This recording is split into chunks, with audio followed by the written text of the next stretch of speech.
So you'll all be familiar with this device. This is or this setup. This is my CR-Z on the desk. So we've got the MCM and ECM talking to each other here, all powered up, and then we have an OBDIIC&C, the one you've seen in my car regularly, talking to the MCM and the ECM, gathering data.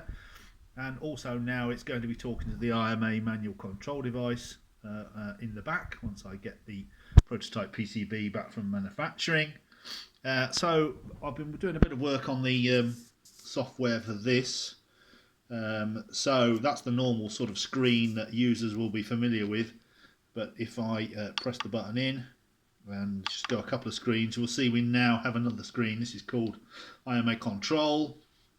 And you can see the setting is actually 1 at the minute. If I click this button up, it will just go from 0 to 1. So 0 is obviously off, and 1 is IMA control is enabled, and then that just uses the simple joystick, which is wired into this device now. So if I press the joystick left, you'll see that it changes. Press it right, see it changes there, and up and down obviously changes the other axis.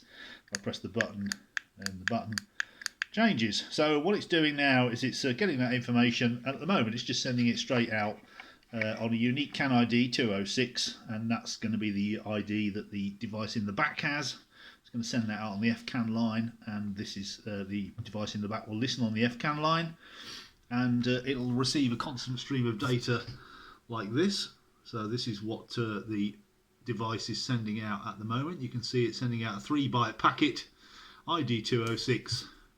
And if I try and hold it still, if I move the joystick, you'll see it's just sending out basically the raw values of the joystick and a flag in D3 for the button.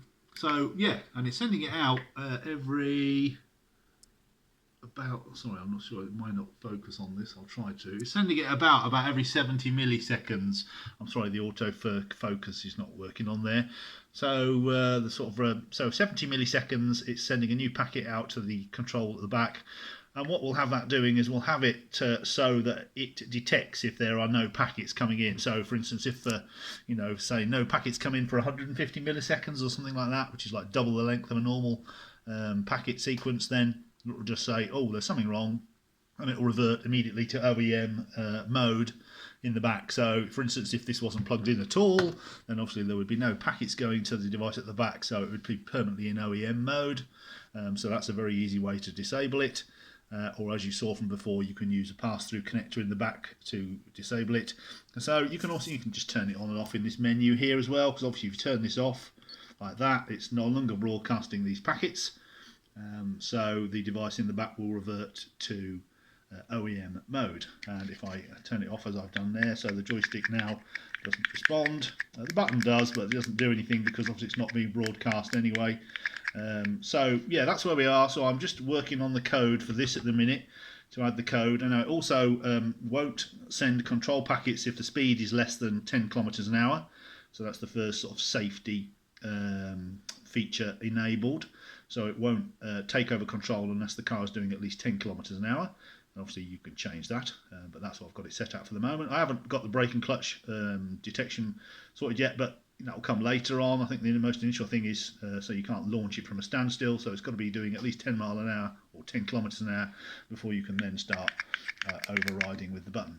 So that's where we are at the minute, just working on all the software. My colleague is working on the PCB as we speak, and hopefully that will all get sorted out in due course.